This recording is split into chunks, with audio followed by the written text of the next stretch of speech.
evaluation process in a very quick manner. If you turn in your major packet, I'll call it the resource log, page 9, Troy has very generously provided their tool, some highlights from their tool, and as you know, also, Sarah will point to you, they have their tool online. So if you want to look at their updated, para-aligned tool, that's available to you also.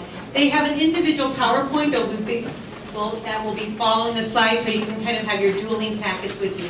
Sarah, we're delighted for you to share us your journey with evaluation. I'm the curriculum coordinator for grades 5 through 8 at Troy Community Consolidated School District RBC. We are located in Shorewood. We have some students in Crest Hill, Joliet, Champaign. As Pam mentioned earlier, we do believe that teaching is one of the most important aspects in terms of student achievement, and research does tell us that teachers do impact the difference as opposed to whether a child learns and is successful. And so we want to make sure that that was our focus as we move forward through our teacher appraisal process.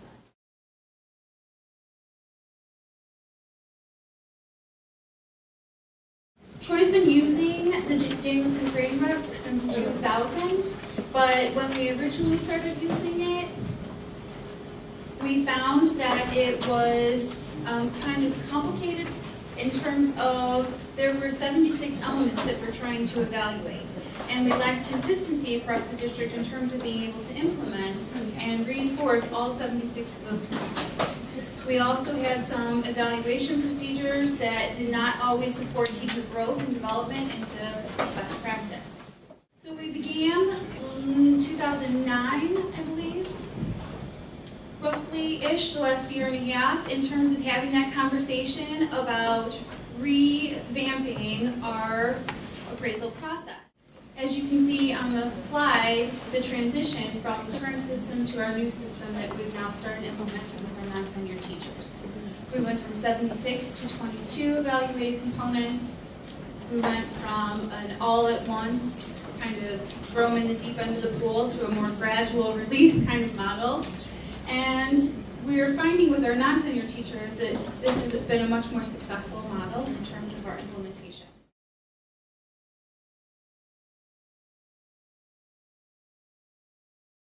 Last spring, we completed the non-tenure teacher appraisal document, and over the summer they received professional development, and so all of our non-tenured teachers are currently using our new system. We just finished the tenured piece of this past November, and so we're going to be inducting our first round of tenured teachers this coming fall, and then the following year in 2012 is when we'll be rolling out the rest of our tenured teachers, so then we'll all be on the new system.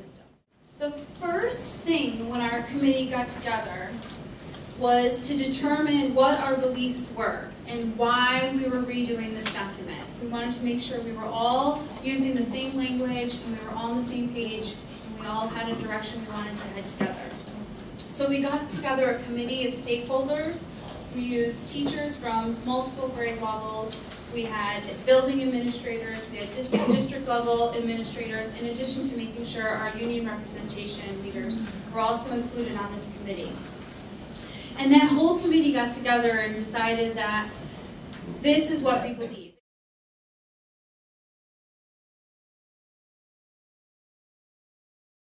And this document, this page 10 right here, has really driven the entire process for us, because every time we went to make a decision or think about what our next steps were, we continuously went back to that belief statement to make sure that we were all still on the same page and we were all still moving in the direction we wanted to head. We even created a feedback survey that we're going to be using at the end of this year and at the end of next year, and the feedback survey is asking teachers to answer questions based on these belief statements. We did incorporate the mandated components in terms of the titles of the 4 levels: excellent, proficient, needs improvement, and unsatisfactory. We did not include the piece about student achievement. We're kind of waiting to see what the state says about that.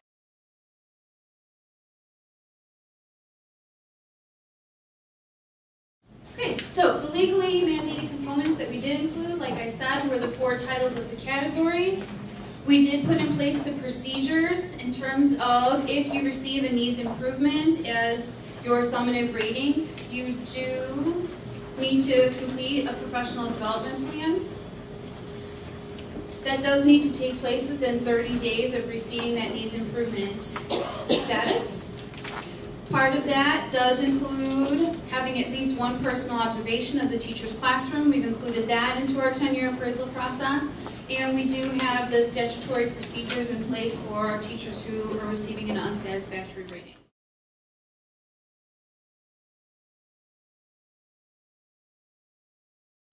We do believe that we have an appraisal tool that combines quality assurance and the statutory compliance. We have the gradual increase in terms of what the components look like. You can see that we have the year broken down into 5 segments. And in each segment, we focus on very specific components of each domain, as opposed to having first-year teacher be responsible for all 22 components at the same time.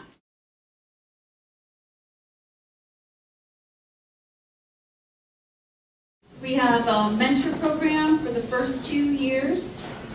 The first year, the protege is paired with a mentor teacher, and we have district-level meetings in addition to meetings that they do meet with their mentor. And their mentor mimics the appraisal process. We have them go in and do the pre-conversation, the observation, the post-conversation, just as if they were experiencing it with their evaluator, to kind of give them a heads up as to that process. We use the same questions, we use the same format, we use all the same paperwork, so that that new teacher is experiencing it and getting comfortable with the process right from the beginning. And this is our examples of proficient teaching. And you have domain 1 here, but if you go onto our website, you would actually get to see all of those. And we spent quite a bit of time going through hours upon hours and just discussing and sharing and critiquing each other's ideas to make sure that we could say, this is what it looks like, and this is what we want to see when we come into your classroom.